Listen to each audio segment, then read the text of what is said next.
Hello friends, welcome you all. आज हम Vision IAS के 21 जून वाले डेली करंट अफेयर्स डिस्कस करेंगे।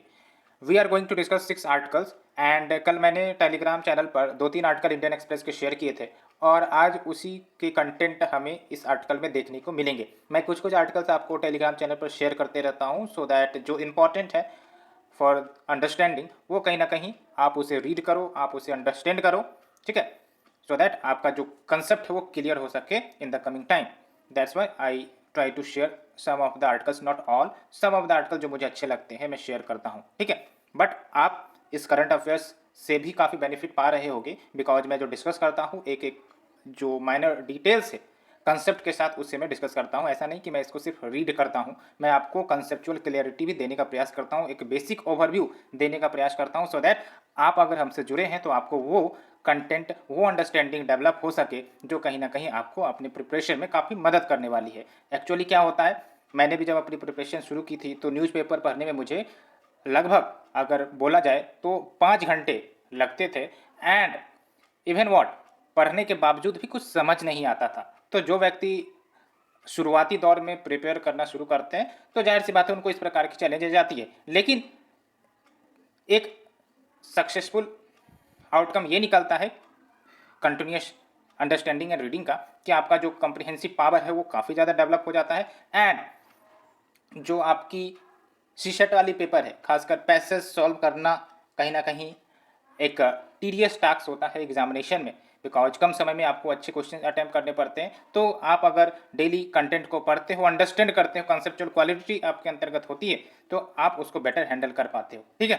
तो आप अपने कुछ आर्टिकल जो शेयर मैं करता हूँ उसको भी जरूर पढ़ा करें because it will develop your conceptual clarity. जैसे मैंने कल लाइटनिंग के बारे में बताया था तो लाइटनिंग के बारे में आर्टिकल आज यहाँ पब्लिश हुई है, we will discuss that and और भी एक दो आर्टिकल्स हैं जो इंडियन एक्सप्रेस में पब्लिश हुए थे और थोड़ा सा लैंग्वेज उसका आसान होता है इसलिए पढ़ने में भी आराम मिलती है। सो फ्रेंड्स आज हमें 6 आर्टिकल डिस्कस करने हैं। Let's start with the first article. India facing twin deficit problem due to commodity prices subsidy, ministry of finance का कहना है बेसिकली, ठीक है। तो जो मिनिस्ट्री ऑफ फाइनेंस है वो अपनी मंथली इकोनॉमिक रिव्यू पॉलिसी निकालती है, ठीक है, या रिव्यू करती है बेसिकली। तो उसमें कॉशन किया गया है कि ट्विन डेफिसिट की प्रॉब्लम आ सकती है हमारी इकोनॉमी में, जहां पर एक तरफ जो कमोडिटी प्राइसेस होंगी वो काफ़ी ज़्यादा हाई होंगी जो आपको देखने को भी मिल रही होंगी, इन्फ्लेशन जो प्रोडक्ट्स के है वो कितनी ज़्यादा हमें देखने को मिल रही है, साथ ही साथ सब्सिडी बर्डन भी हमें देखने को मिलेगा। सब्सिडी बर्डन का मतलब क्या हुआ, गवर्नमेंट जो है काफ़ी ज़्यादा पैसा यूँ कह सकते हो कि वेरियस सेक्टर में सब्सिडी देने में कंट्रीब्यूट करती है। तो एक तरफ सब्सिडी बर्डन भी बढ़ रहा है और दूसरी तरफ कमोडिटी प्राइसिंग भी हमें देखने को मिल रही है। तो ये आपका मंथली इकोनॉमिक रिव्यू पॉलिसी में बोला गया है। ये डेफिसिट का मतलब क्या होता है, लेट से आपके पास 100 रुपये हैं, ठीक है, और आपने 200 रुपये खर्च कर दिए। आप सोचोगे कि आपके पास 100 रुपये है तो फिर 200 रुपये कैसे खर्च कर दिए। हो सकता है आपने 100 रुपये फ्रेंड सर्कल से मांगे होंगे, किसी से मांगे होंगे, तो आपने 100 के बदले 200 रुपये खर्चा कर दिया और एक प्रोडक्ट आपने कुछ खरीदा होगा, ठीक है। तो ये जो आपका 100 रुपये का एक प्रकार से घाटा हो गया ना, एक प्रकार से डेफिसिट हो गया, आपको पे करना पड़ेगा कभी ना कभी, ठीक है। तो इसी को कहते हैं डेफिसिट। अब ये आपके इंडिविजुअल के रूप में आपको देखने को मिलता है, कंट्री लेवल पर आपका भी देखने को मिलता है, ठीक है। तो हम डेफिसिट के डिफरेंट टर्म्स हैं उसके बारे में भी जानेंगे, लेकिन पहले फर्दर हम सिलेबस के बारे में जान लेते हैं। तो देखो आप सिलेबस की अगर हम बात करें तो Indian economy and issues related to planning, mobilisation of resources, growth, development, employment, inclusive growth and issues arising from it, ठीक है। और ये पहली बार देखने को मिल रहा है कि जो गवर्नमेंट है वो एक्सप्लिसिटली बात कर रही है कि फिजिकल स्लिपेज भी हो सकती है करंट फिजिकल ईयर में। फिजिकल स्लिपेज मतलब क्या, अब गवर्नमेंट जो है फिजिकल डेफिसिट का टारगेट सेट करती है कि भाई साहब जो पार्टिकुलर ईयर होगा उसमें हम अपना फिजिकल डेफिसिट एक सर्टेन परसेंटेज से ज़्यादा एक्सीड नहीं करेंगे, लेकिन वही जो टारगेट है अगर ब्रीच हो जाती है, ठीक है, तो उसको हम कहेंगे फिजिकल स्लिपेज, ठीक है। तो ये ध्यान रखनी है, फिजिकल डेफिसिट का टारगेट ब्रीच हो जाना उसको हम फिजिकल स्लिपेज कहते हैं। बस इतना आपको ध्यान रखना है क्योंकि ये सब कीवर्ड है जो आपको पकड़ने हैं, फिजिकल स्लिपेज, फिजिकल डेफिसिट, ठीक है, करेंट अकाउंट डेफिसिट, स्टैगफ्लेशन, ये सब ऐसे कीवर्ड है जो आपको ध्यान में रखनी है आपकी अंडरस्टैंडिंग को, और इवन प्रीलिम्स के लिए काफ़ी इंपॉर्टेंट होती है ये सब चीज़ें, ठीक है। तो साथ ही साथ देख लो इंडिया जो है वो लो रिस्क होगा स्टैगफ्लेशन का, यानी कि स्टैगफ्लेशन की समस्या आने का संभावना कम है, ऐसा ये रिपोर्ट में बोली गई है। और स्टैगफ्लेशन मतलब क्या होता है, स्टैगफ्लेशन का मतलब ये हुआ कि एक तरफ आपकी इकोनॉमी इन्फ्लेट कर रही है, यानी कि इन्फ्लेशन मोड में है, महंगाई बढ़ रही है, और दूसरी तरफ आपकी इकोनॉमी ग्रोथ ही नहीं कर रही है। ठीक है, जनरली क्या होता है कि जब इन्फ्लेशन बढ़ते हैं तो इसका मतलब क्या है, इकोनॉमी बूस्ट स्टेज पर है, इकोनॉमी अच्छी परफॉर्म कर रही है, ये देखा जाता है। लेकिन अगर इन्फ्लेशन बढ़ रहा है साथ ही साथ आपका इकोनॉमी में स्लो डाउन है, तो दोनों एक विपरीत स्थिति बन गई, और जब ये विपरीत स्थिति बन गई, इस विपरीत स्थिति को हम कहते हैं स्टैगफ्लेशन।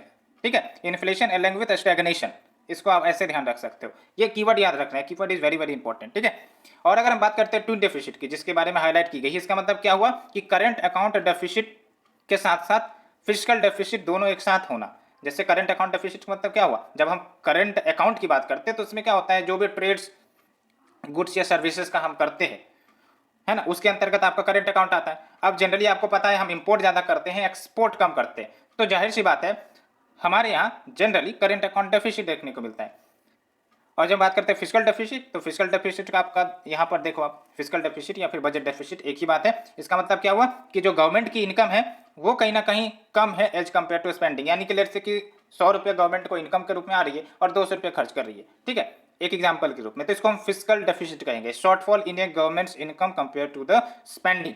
ठीक है, अब डेफिसिट से क्या कारण हो सकते हैं, तो डेफिसिट के कारण एक तो ये हो सकता है कि गवर्नमेंट जो है खूब खर्च कर रही है।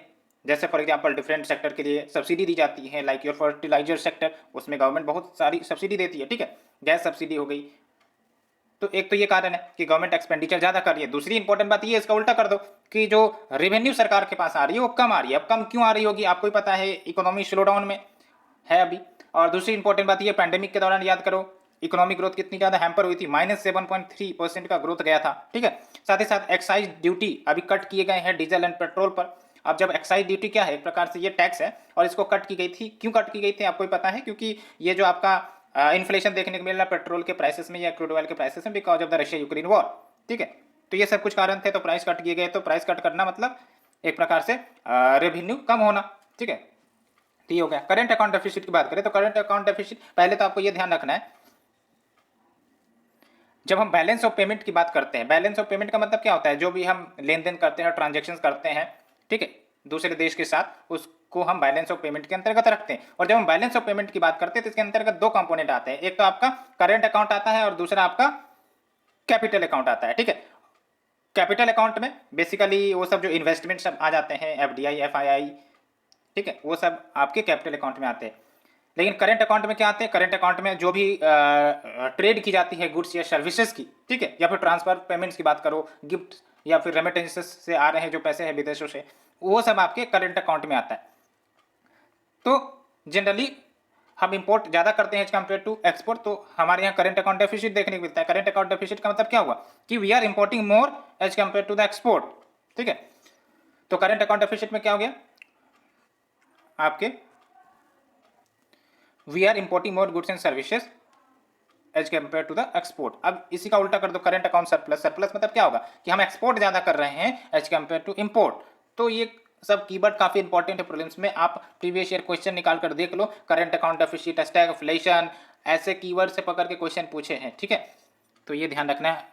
और अगर हम बात करें सीएडी यानी करंट अकाउंट डेफिसिट का क्या कारण हो सकता है, तो एनर्जी इंपोर्ट्स जो बढ़ रहे हैं, आपको ही पता है। और एनर्जी इंपोर्ट के साथ साथ आप देखो ना, पैसे भी मतलब यूँ कह सकते हो कि प्राइसेस भी बढ़ रहे हैं ना, पेट्रोल डीजल जो भी हम इंपोर्ट करते हैं, साथ ही साथ ग्लोबल कमोडिटी प्राइसेस, यही मैंने अभी आपको बताया, ये सब के जो प्राइसेस है ये भी बढ़ रहे हैं, साथ ही साथ higher domestic demand and uncompetitive export. And अगर हमारा एक्सपोर्ट सेक्टर काफ़ी अच्छा होता तो कहीं ना कहीं हमारा जो बैलेंस ऑफ पेमेंट है वो और ज़्यादा मजबूत देखने को मिलता, साथ ही साथ जो हमारा करंट अकाउंट डेफिसिट जो हमें इतना ज़्यादा देखने को मिलता है वो कहीं ना कहीं कम होता।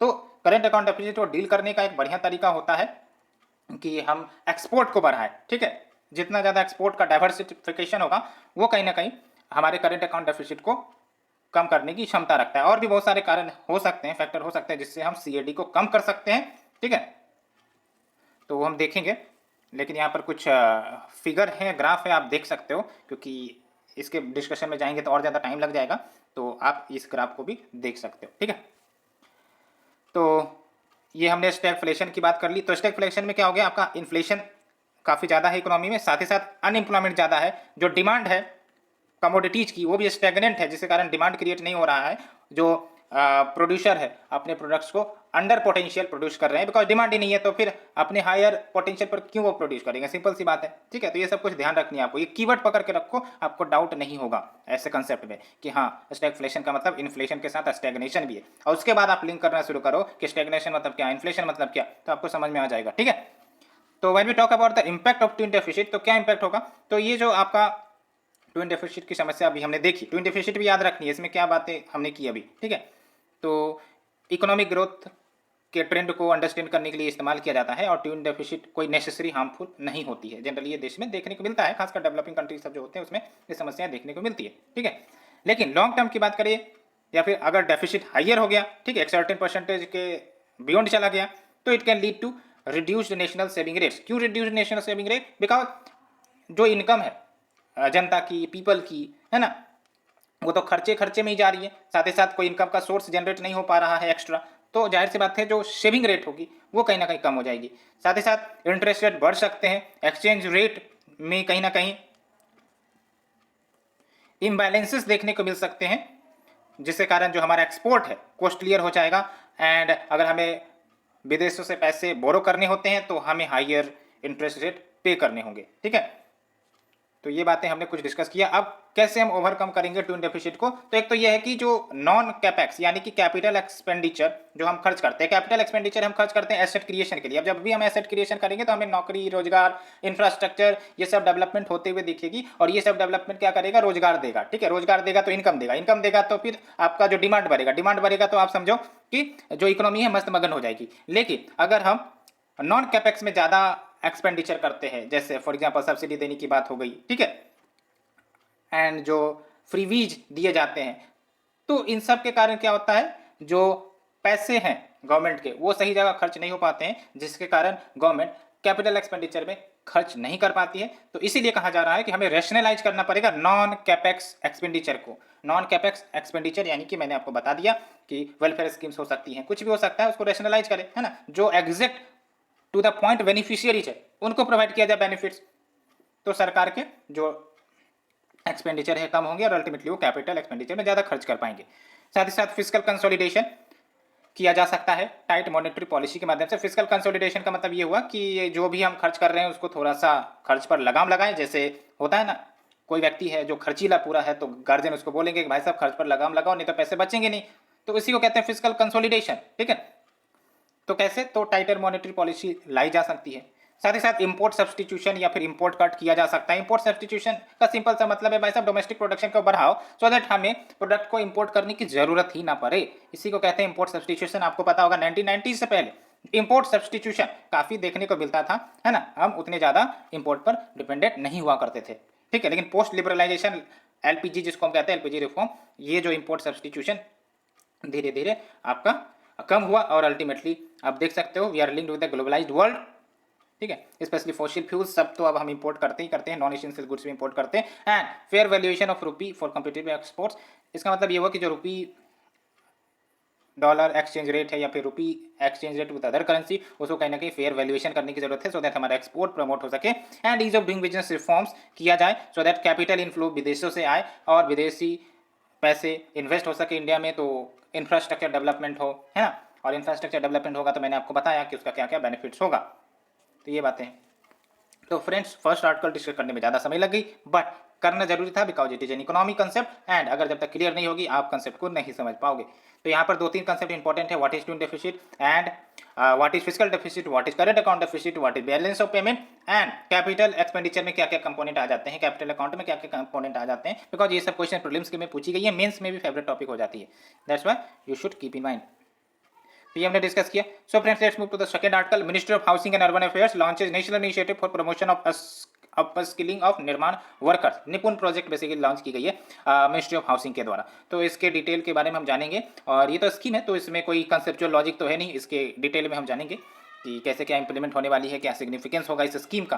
तो ये छोटे छोटे आपको बस याद रखने के हाँ प्रोजेक्ट निपुण लाई गए हैं, किसके लिए लाई गई है, ऐसा नहीं कि पूरा डिटेल आपको रटने बैठना है, कुछ कुछ डिटेल सो दैट आप जब भी मेंशन से राइटिंग करो तो ये सब जो गवर्नमेंट के द्वारा इनिशिएटिव लिए जा रहे हैं आप उसको मेंशन कर सको। ठीक है, तो first we look at the syllabus. When we talk about the syllabus आप हमें बताओ कहाँ पर हम पहुंचेंगे। Yes you are right, welfare schemes for vulnerable section of the population by the centre and the state and performance of this scheme. तो इसके अंतर्गत हम इसको कवर कर देंगे। So when we talk about project Nipun, इसका फुल फॉर्म मैंने आपको बता दिया है। It is an innovative project जिसके तहत 1 लाख कंस्ट्रक्शन वर्कर्स को ट्रेन की जाएगी, नई नई स्किल दी जाएंगी, and already who are possessing the skill उसको अपग्रेड किया जाएगा, ठीक है, वाया अप स्किलिंग प्रोग्राम। और ये इनिशिएटिव जो मिनिस्ट्री ऑफ हाउसिंग का फ्लैगशिप स्कीम है, that is your Deen Dayal Antyodaya Yojana national urban livelihood mission, इस फ्लैगशिप स्कीम के अंतर्गत इसे चलाया जा रहा है। And when we talk about project implementation, तो इसको डिवाइड की गई है। एक तो ये कि ट्रेनिंग दी जाएंगी via recognition of prior learning at construction site. When we talk about recognition of prior learning, तो ये कंपोनेंट है प्रधानमंत्री कौशल विकास योजना का। कौशल विकास का मतलब ये होता है स्किल डेवलपमेंट योजना, ठीक है। तो इसी का एक पार्ट है जिसके तहत वैसे इंडिविजुअल जिनके पास ऑलरेडी लर्निंग एक्सपीरियंस है, कुछ स्किल्स हैं जो उन्होंने पहले से सीख रखी है, तो उनको और ज़्यादा एक प्रकार से अपग्रेड किया जाएगा, इन्हेंस किया जाएगा, और उसके बाद उन्हें सर्टिफाई भी किया जाएगा। And when we talk about Pradhan Mantri Kaushal विकास योजना, तो ये फ्लैगशिप स्किल डेवलपमेंट स्कीम है जो ministry of skill development and entrepreneurship चलाती है। याद रखना है, PMKVY की अगर हम बात करें तो ये मिनिस्ट्री ऑफ स्किल डेवलपमेंट का स्कीम है। लेकिन अगर हम इसकी बात करें निपुण प्रोजेक्ट की, तो ये आपका महुआ यानी कि ministry of housing and urban affairs की स्कीम है, ठीक है। एंड ट्रेनिंग जो दी जाएंगी वो फ्रेश स्किलिंग के माध्यम से by plumbing and infrastructure sector skill council के तहत। एंड इंटरनेशनल प्लेसमेंट भी हो सकेगा इंडस्ट्रीज के माध्यम से, बिल्डर्स, कंट्रैक्टर्स। तो देख सकते हो जैसे स्किल लेट्स से कि हमने हासिल किया, सर्टिफाइड स्किल हमने हासिल किया, तो अब पर्सन की डिमांड तो इंटरनेशनल लेवल पर भी हो सकती है, तो इंटरनेशनल लेवल पर भी प्लेसमेंट हो सकता है, ठीक है। And we have the national skill development council जो कि नोडल एजेंसी है under ministry of skill development, और ये इंप्लीमेंट पार्टनर होगा निपुण प्रोजेक्ट के लिए, इंप्लीमेंटिंग पार्टनर, ठीक है। लेकिन स्कीम है किसका एक्चुअली, तो स्कीम है आपका मिनिस्ट्री ऑफ हाउसिंग का। When we talk about the significance, तो आप हमें बताओ क्या सिग्निफिकेंस होगा, ये किसके लिए लाई जा रही है, कंस्ट्रक्शन वर्कर्स के लिए। तो जो कंस्ट्रक्शन वर्कर्स होंगे इनके पास अगर बढ़िया सा स्किल सर्टिफाइड डॉक्यूमेंट होगा तो कहीं ना कहीं बेटर जॉब अपॉर्चुनिटी वो ढूंढ सकते हैं, साथ ही साथ बेटर वेजेज वो हासिल कर सकते हैं। अब आपके पास 50 प्रकार की सर्टिफिकेट लेट से है, ठीक है, तो जाहिर सी बात है अगर आप कहीं अप्लाई करने जाओगे जॉब्स के लिए, कहीं पर भी जाओगे, तो आपका ऑलरेडी पोजेसिंग जो ये सब सर्टिफिकेट है वो एक प्रकार से एडिशनल सपोर्ट की तरह काम करेगा, जो आपका जो पोजीशन है वो बढ़ाएगा। उसी प्रकार से ये भी होता है, ठीक है, कि हमने सर्टिफिकेट दे दिया, अब इस सर्टिफिकेट से वैल्यू बढ़ गई और अल्टीमेटली कहीं भी जाएंगे तो उनका वेजेस में बढ़ोतरी हो सकती है, बेटर जॉब अपॉर्चुनिटी मिल सकती है, साथ ही साथ ओवरसीज प्लेसमेंट भी हो सकता है, ठीक है। And trainees will be provided with accidental insurance, कौशल बीमा जिसको कहेंगे, डिजिटल स्किल्स भी दिए जाएंगे लाइक कैशलेस ट्रांजेक्शन कैसे सब कर जाते हैं ये सभी, and orientation on entrepreneurship. And जो डे NULM है इसका बेसिक एम है कि जो अर्बन पुअर हाउस होल्ड है वो self employment and skilled veg employment opportunities को एसेस कर सके। एंड एक नोट करके दिया गया है कि जो एभव इनिशिएटिव है वो निपुण भारत से डिफरेंट है, ये बिल्कुल ध्यान रखना, वो निपुण प्रोजेक्ट है जिसके बारे में हमने डिस्कस किया। और ये जो नीचे वाली बात हो रही है निपुण भारत है, it is national initiative for proficiency in reading with understanding and numeracy, और ये मिनिस्ट्री ऑफ एजुकेशन चलाती है निपुण भारत, समझ में। जिसके तहत जो आप सुनते रहते होगे कि क्लास 3 का बच्चा बेसिकली रीड नहीं कर पा रहा है, या फिर क्लास 8 का बच्चा क्लास 3 के बुक को रीड नहीं कर पा रहा है, क्लास 3 के मैथ को सॉल्व नहीं कर पा रहा है, तो उसी के लिए ये निपुण भारत लाई गई है ना, for proficiency in reading with understanding and numeracy, ठीक है। सो फ्रेंड्स ये हमने डिस्कस किया आर्टिकल को। एंड कंस्ट्रक्शन वर्कर्स के बारे में जान लीजिए क्योंकि यहाँ से क्वेश्चन बन सकते हैं for the prelims and it will be also important for means data, ठीक है। तो देख सकते हैं जब हम बात करें कंस्ट्रक्शन इंडस्ट्री की, तो ये आपका लार्जेस्ट एम्प्लॉयर होने वाली है by 2022 and 45 million additional skilled workers हो जाएंगे over the next 10 years, and लगभग 9% टू इंडिया GDP, ये ध्यान रखनी है ना, ये काफ़ी इंपॉर्टेंट, 9% टू इंडिया GDP, ठीक है। And to ensure sectors growth, national real estate development council and confederation of real estate developers association of India, इन्होंने प्रोजेक्ट निपुण को ज्वाइन किया है एज इंडस्ट्री पार्टनर्स। तो फ्रेंड्स हमने आर्टिकल नंबर 2 डिस्कस कर लिया डिटेल में। Let's move to the third article, why single use plastic being banned in India from July 1। ये तो आप भी बता सकते हैं क्यों बैन हो रहा है, क्या इसके इम्पैक्ट हो गए, लेकिन फॉर प्रीलिम्स पर्पस कौन कौन से आइटम बैन हो रहा है, कभी कभी इस प्रकार के भी क्वेश्चन पूछ लिए जाते हैं, ठीक है। एंड सिंगल यूज प्लास्टिक मतलब क्या है, यूज एंड थ्रो, एक बार यूज किया तो थ्रो कर दिया, जैसे जो भी पैकेजिंग आइटम्स होते हैं, ठीक है, जैसे चॉकलेट के रैपर्स हो गए, वो सब क्या सिंगल यूज प्लास्टिक ही हैं, ठीक है। और भी बहुत सारे आ जाते हैं, वो हम पढ़ेंगे, इसमें दिया गया है। लेकिन देख सकते हो प्लास्टिक पॉल्यूशन को डील करने के लिए गवर्नमेंट क्या स्टेप ले रही है, ये आपको ध्यान रखना है कि सिंगल यूज प्लास्टिक को बैन किए जाने वाले हैं। वैसे तो ऑलरेडी बैन की गई है सर्टेन प्रोडक्ट्स को, लेकिन और ज़्यादा धीरे धीरे फेज वाइज में बैन किया जा रहा है, तो उसी का नोटिफिकेशन धीरे धीरे आ रही है, इसलिए आप इसको देख रहे हो, ठीक है। और प्लास्टिक की समस्या तो बहुत ज़्यादा है ही है, इन्वायरमेंट को डिग्रेड करता है वो इसीलिए क्योंकि ये खुद डिग्रेड नहीं होता है, वो हमेशा इन्वायरमेंट में बना रहता है और ये टूटते रहता है, जिसको आप माइक्रो प्लास्टिक कहते हो। यही माइक्रो प्लास्टिक आपका जो फिशेस सब है या फिर एनिमल स्पीसीज है उनके शरीर में जाते हैं और because of the food chain and food way process वो कहीं ना कहीं हमारे शरीर में भी आने की क्षमता रखते हैं। तो पूरा इन्वायरमेंट को, पूरा जो एनिमल स्पीसीज है या फिर ह्यूमन स्पीसीज है, ऐसा नहीं कि ह्यूमन स्पीसीज प्रोटेक्टेड है, ह्यूमन स्पीसीज काफ़ी ज़्यादा फेस करेगा प्लास्टिक की समस्या को, समझ में आया? तो let's discuss the syllabus first. तो आप देख सकते हो 2 आर्टिकल डिस्कस किया मैंने, लगभग 23-24 मिनट हो गए हैं, इसलिए थोड़ा सा फास्ट ट्रैक करते हैं। आप हमें बताओ टॉपिक क्या है। Topic when we talk about, तो ये आपका कंजर्वेशन, इन्वायरमेंटल पॉल्यूशन, डिग्रेडेशन, इसके अंतर्गत ये कवर हो जाएगा, ठीक है।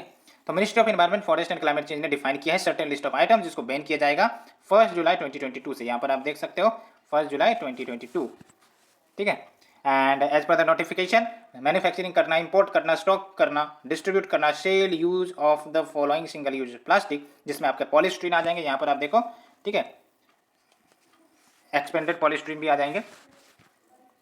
Commodities shall be prohibited from the 1 July 2022। And जब हम बात करते हैं सिंगल यूज प्लास्टिक की, तो ये हमने आपको बता दिया, it is a plastic commodity जिसका मकसद धरती पर एक ही है कि एक बार ही यूज करना है इसको, उसके बाद थ्रो कर देना है, रिसाइकिल कर देना है, ठीक है। और जब हम बात करते हैं सिंगल यूज प्लास्टिक की, तो कौन कौन से आइटम्स बैन हुए हैं, और ये जो बैन लगाई गई है ये भी ध्यान रखना है, प्लास्टिक वास्ट मैनेजमेंट रूल 2016 के तहत लगाई गई है। और जब हम बात करते हैं प्लास्टिक स्टिक्स की, तो प्लास्टिक स्टिक्स में क्या क्या आइटम बंद किए गए हैं, तो earbuds with the plastic sticks हैं, जो ईयरबड्स है जिसमें प्लास्टिक स्टिक्स है उसको बंद करो। Plastic sticks for balloons, plastic bags, candy sticks, ice cream sticks, polystyrene जिसको थर्माकोल भी कहते हैं, which is use for the decoration purpose.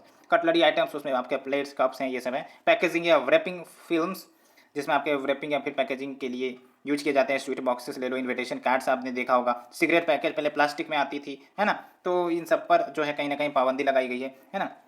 पहले एक बार आप ऑब्जर्व करते होगे कि जो भी गुटके वाले प्रोडक्ट होते थे पहले प्लास्टिक में आते थे, अब वो सब खत्म किया गया है, समझ में। तो अदर आइटम्स की बात करें तो देख सकते हो प्लास्टिक और PVC banners less than 100 microns, तो इन सबको भी बैन किया गया है। और ये ध्यान रखना है कि इससे पहले 30 सितंबर 2021 से जो कैरी बैग्स है ना, जो कैरी बैग्स आप लोग सामान ले जाने के लिए इस्तेमाल करते हैं, having the less than 75 microns, 75 microns basically size होता है, ठीक है, तो थिकनेस जिसको हम कहते हैं, तो लेस देन 75 माइक्रोन्स इसको बैन कर दी गई थी under the plastic waste management rules. लेकिन अब आप ध्यान रखो कि 31 दिसंबर 2022 के बाद से, यहाँ पर आप देखो मैं आपको डेट दिखा रहा हूँ, 31 दिसंबर 2022 के बाद से जो आपका बैन है वो एक्सटेंड कर दिया जाएगा 120 माइक्रोन्स के थिकनेस पर। यानी कि अगर कोई भी carry bag less than 120 micron का होगा तो कहीं ना कहीं वो इलीगल होगा यूज करना, because it will be against the rule. लेकिन ये लागू होगा कब? 31 दिसंबर 2022 को। अभी कितना अलाउड है? तो मिनिमम आपको 75 माइक्रोन का या फिर 75 माइक्रोन का थिकनेस चाहिए ही चाहिए, ठीक है, कैरी बैग्स के लिए। एंड जो प्लास्टिक वेस्ट मैनेजमेंट रूल्स है ये कंप्लीटली बैन करता है use of sachet using the plastic materials for storing, packaging और सेलिंग गुड का, यही हमने आपको बताया अभी, ठीक है, देख सकते हो ना। सैशे यानी कि जो पैकेट्स होते हैं ना, सैशे जिसको कहते हैं, हाँ, तो इसके अंतर्गत कंप्लीटली बैन की बात करता है for storing, packaging, selling gutkha, tobacco, पान मसाला, ठीक है। तो फ्रेंड्स ये हमने डिस्कस किया, और ये 9 reason to refuse single use plastic. जब भी आप सिंगल यूज प्लास्टिक और आंसर लिखोगे तो साइड में आपको ध्यान दे देना है, डायग्राम बना के, पाई चार्ट बना के, कुछ भी करके कि हाँ कि जो प्लास्टिक सिंगल यूज प्लास्टिक होता है, ये ध्यान रखना है सिंगल यूज प्लास्टिक है ना, फॉसिल फ्यूल से ही बनते हैं, ठीक है, उसी के जो कंपोनेंट्स होते हैं, रॉ मटेरियल्स होते हैं, उसको स्टेक करके बनाया जाता है ना, और हाई कार्बन फुटप्रिंट है, ठीक है, killing marine animals and birds, pollutes our oceans, और ओशियन को तो इतना पॉल्यूट कर दिया कुछ कहने के नहीं। आपने डेड जोन भी सुना होगा नाम, ठीक है, जहाँ पर पूरा प्लास्टिक का कचरा घूमते रहता है, ठीक है। तो फ्रेंड्स ये हमने डिस्कस किया। Let's move to the next article, death due to lightning strike. तो ये भी मैंने कल इंडियन एक्सप्रेस में डिस्कस किया था, मैंने आपको आर्टिकल भी शेयर की थी, काफ़ी अच्छी आर्टिकल थी, वहीं से ये निकल कर आई है। तो ये जो टॉपिक है आप हमें बताओ क्या होगा, डिजास्टर इन डिजास्टर मैनेजमेंट। तो यहाँ पर हम देखेंगे कि काउज क्या है ना, मिटिगेशन एफर्ट्स क्या लिए जाते हैं, तो मिटिगेशन एफर्ट्स पर आपको ध्यान देना है, क्योंकि तो कंटेस्ट देना है आपको। तो कंटेस्ट जब भी लिखोगे तो एक डाटा आपको पास होनी चाहिए। तो एक डाटा अभी ये तो ऊपर वाला आप इस्तेमाल नहीं करना, क्योंकि ये तो करंट डाटा है कि 17 people have been killed by lightning over the last 2 days in various parts of the world, various part of the states basically. तो इंडिया में क्या डाटा आपको ध्यान रखना है, ये अच्छा डाटा है। भारत में लाइटनिंग जो है वो आपका लगभग 2000 से 2500 यानी कि 2000 टू 2500 पीपल एवरी ईयर किल करता है। एंड ये देखो कितना इंटरेस्टिंग डाटा है कि more than 96% of lightning death वो आपका रूरल एरियाज में होता है। ठीक है, तो इसको तो चिपका लेना अपने माइंड में। तो जब हम बात करते हैं लाइटनिंग की, तो लाइटनिंग मतलब क्या हुआ कि एक प्रकार से मैसिव डिस्चार्ज हो जाए इलेक्ट्रिसिटी का इन द एटमोस्फेयर, और कुछ जो इलेक्ट्रिसिटी है वो डायरेक्ट हो जाए अर्थ की तरफ, अर्थ के सरफेस की तरफ। एंड बिकॉज ऑफ दैट जो भी अर्थ के सरफेस पर मौजूद रहेंगे लिविंग बींग्स है ना, तो उनको ये जो करंट के प्रभाव देखने को मिलते हैं, जिस कारण जो डेथ भी हमें देखने को मिल जाती है।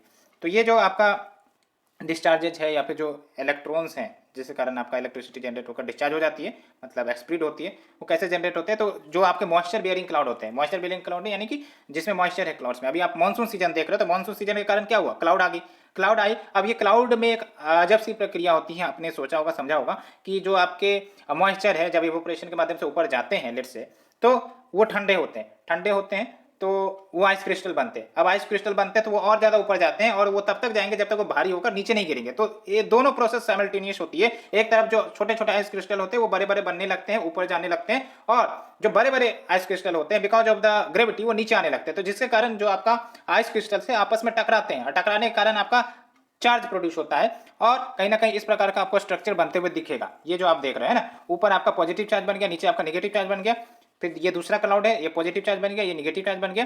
अब देख लो प्लस माइनस अट्रैक्ट करता है, तो प्लस माइनस अट्रैक्ट किया, शॉक प्रोड्यूस हुआ, है ना। और यहाँ पर भी देखो प्लस माइनस अट्रैक्ट किया तो शॉक प्रोड्यूस हुआ।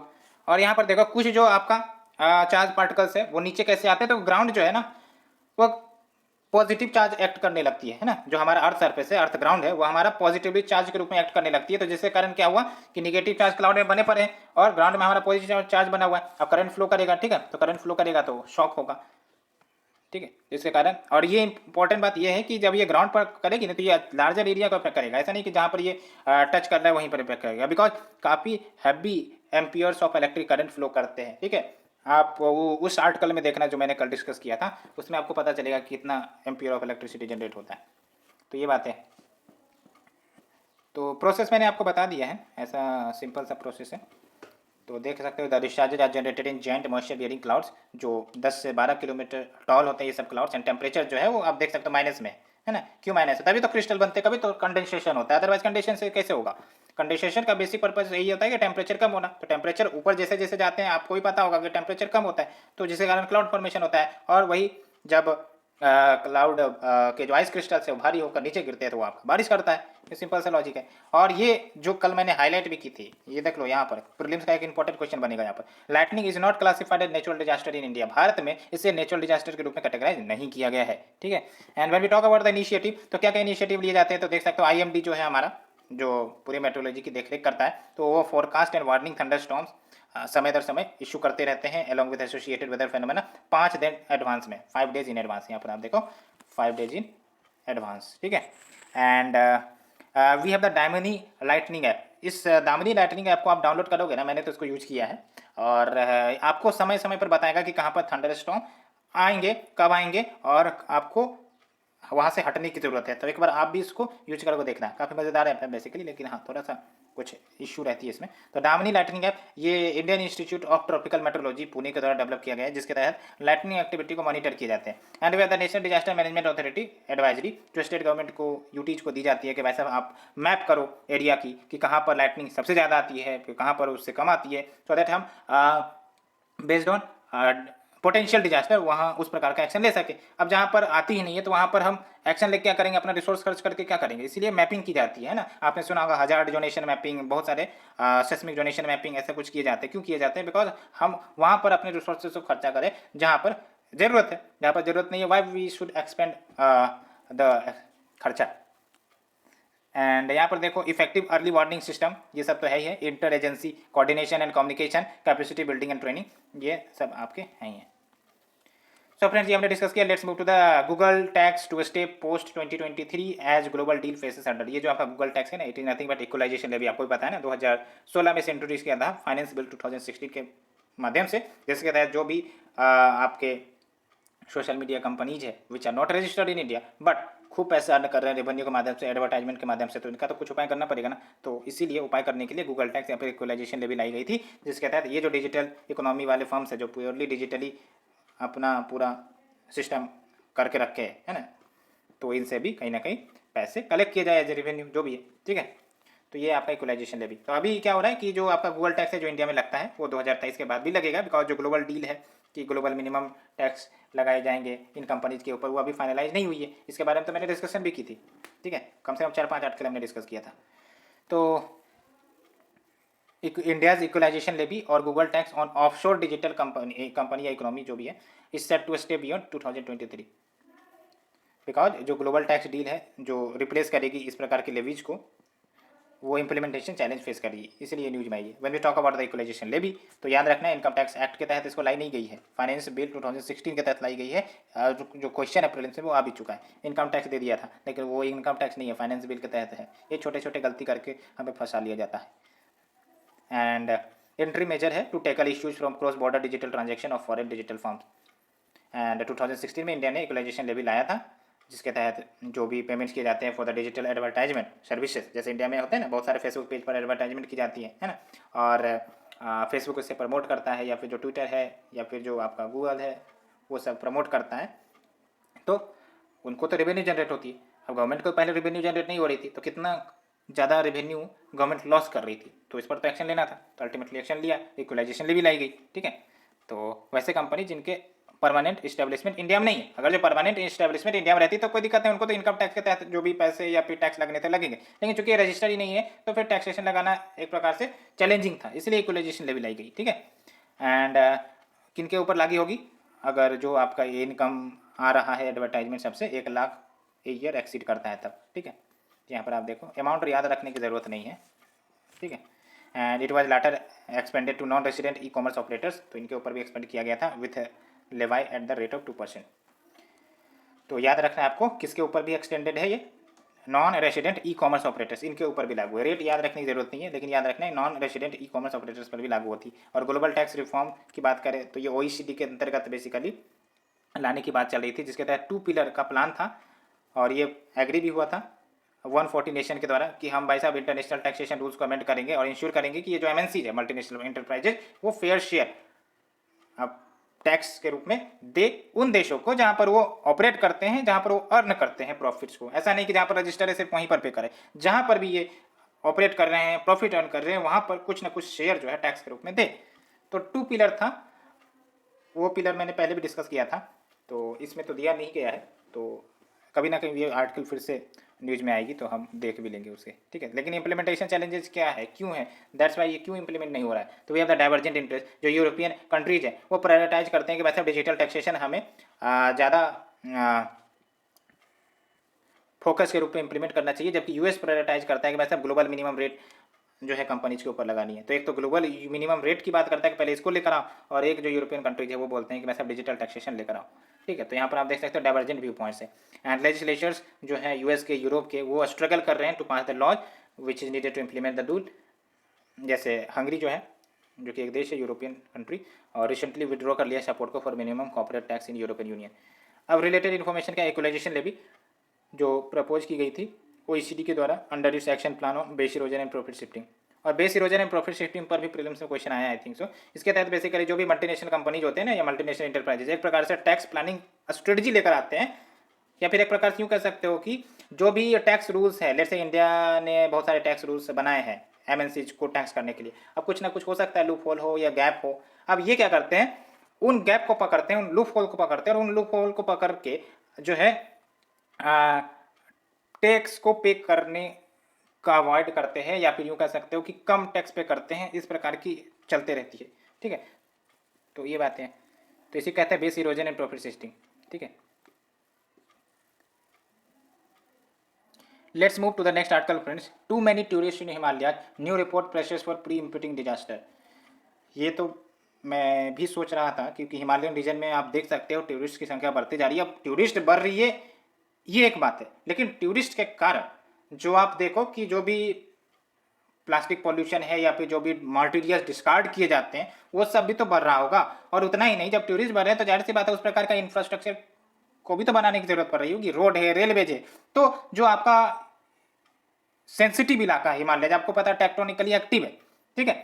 तो इस प्रकार की जो रैपिड डेवलपमेंट हो रही है हिमालयन रीजन में, तो डिजास्टर के चांसेस बढ़ जाते हैं।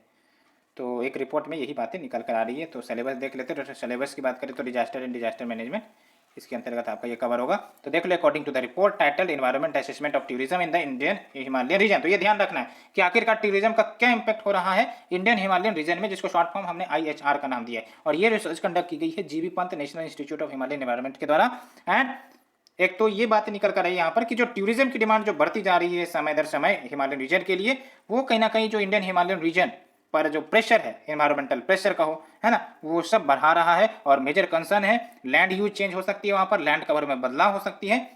और जब हम बात करते हैं tourism in the Indian Himalayan region, तो आप देख सकते हो परसिस्टेंट अपवर्ड ट्रेंड देखने को मिल रहा है, यानी कि टूरिज्म बढ़ती ही जा रही है ओवर मैनी डिकेड, एक्सेप्ट कि जो पैंडेमिक का समय था, बिकॉज पैंडेमिक आपको पता है ना, लॉकडाउन सब कुछ बंद था।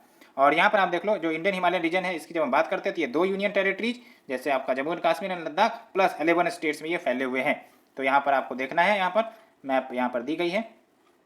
एंड इम्पैक्ट क्या होगा टूरिज्म का इंडियन हिमालयन रीजन में, ये जरूर ध्यान रखनी है, ये मेंस के लिए काफी इंपॉर्टेंट टॉपिक मुझे लग रही है। तो इन्वायरमेंटल इम्पैक्ट है पॉल्यूशन, चाहे वो land pollution, soil pollution, air pollution, water pollution, ठीक है। बायोडाइवर्सिटी लॉस, आप देख सकते हो कितनी सुंदर सुंदर बायोडाइवर्सिटी वहाँ पर हमें देखने मिलती है, फूल पत्ती एनिमल्स सब, ठीक है। तो ह्यूमन का प्रेजेंस ज़्यादा होने के कारण कहीं ना कहीं हो सकता है बायोडाइवर्सिटी लॉस हो जाए। और साथ ही साथ नेचुरल रिसोर्सेज का एक्सप्लॉटेशन ज़्यादा से ज़्यादा हो सकती है। साथ ही साथ वर्स्ट जनरेशन जो है काफ़ी ज़्यादा देखने को मिल सकता है। साथ ही साथ जैसे जैसे टूरिज्म बढ़ रहा है तो अर्बनाइजेशन पर जो प्लानिंग है, अर्बनाइजेशन डेवलपमेंट्स है, वो सब भी बढ़ते जाएंगे, ट्रैफिक कंजेशन बढ़ेगा। साथ ही साथ इंडिजीनियस कल्चर भी लॉस हो सकती है, ये भी एक थ्रेट हो जाता है। साथ ही साथ फूड इनसिक्योरिटी भी बढ़ सकती है, ठीक है। आप हमें बताओ फूड इनसिक्योरिटी कैसे बढ़ सकती है, ठीक है। यहाँ पर आपको सोचकर एक काम तो करना पड़ेगा, आपको बताना पड़ेगा कि फूड इनसिक्योरिटी कैसे बढ़ेगी, ठीक है। And recently ministry of tourism ने लॉन्च किया है national strategy for sustainable tourism. And ये स्ट्रेटजी है जिन्होंने आइडेंटिफाई की है सर्टेन स्ट्रेटेजिक पिलर्स को कि कैसे हम सस्टेनेबल टूरिज्म को डेवलप करेंगे। और सस्टेनेबल टूरिज्म ये जो कीवर्ड है आपको ध्यान में रखनी है, because it is important keyword, ठीक है। तो सस्टेनेबल टूरिज्म जैसे इन्वायरमेंटल सस्टेनेबिलिटी हो, यानी कि इन्वायरमेंट का भी ध्यान रखे, बायोडाइवर्सिटी का भी ध्यान रखे, इकोनॉमिक सस्टेनेबिलिटी का भी ध्यान रखे, तीनों, है ना, environment, biodiversity and economic sustainability, ठीक है। अदर रिकमेंडेशंस क्या है तो आप देख लो, स्ट्रेंथनिंग कमोडिटी बेस्ड कमोडिटी नहीं स्ट्रेंथनिंग कम्युनिटी बेस्ड टूरिज्म, है ना। एंड रेगुलेटेड टूरिज्म प्रैक्टिसेस लाई जाए, जिसमें आपका सस्टेनेबल एजेंडा को प्रमोट किया जाए। सस्टेनेबल एजेंडा मतलब वही इन्वायरमेंट का ध्यान रखने की बात होनी चाहिए। साथ ही साथ देख लो ग्रीन टैक्स लगाया जाए, ये अच्छा सजेशन है कि जो आपके टूरिस्ट व्हीकल्स है उन पर ग्रीन टैक्स लगाओ, proper solid waste management system हो। सो फ्रेंड्स, ये हमने टोटल आर्टिकल डिस्कस कर लिया। आज आर्टिकल थोड़ा सा ज़्यादा लंबा हो गया, बट क्या करें, डिटेल में समझाना होता है तो फिर ये कहीं ना कहीं लंबा हो जाती है। 6 आर्टिकल डिस्कस करने रहते हैं ना, इसीलिए। एंड अगर 5 आर्टिकल डिस्कस करने रहते तो कोई दिक्कत नहीं होता। सो फ्रेंड्स, आज के लिए इतना ही। Hope you understood better. And आज के लिए इतना friend, thank you very much. अगर आपको अच्छी लग रही है तो आप लाइक शेयर कमेंट करना ना भूलें। Thank you very much.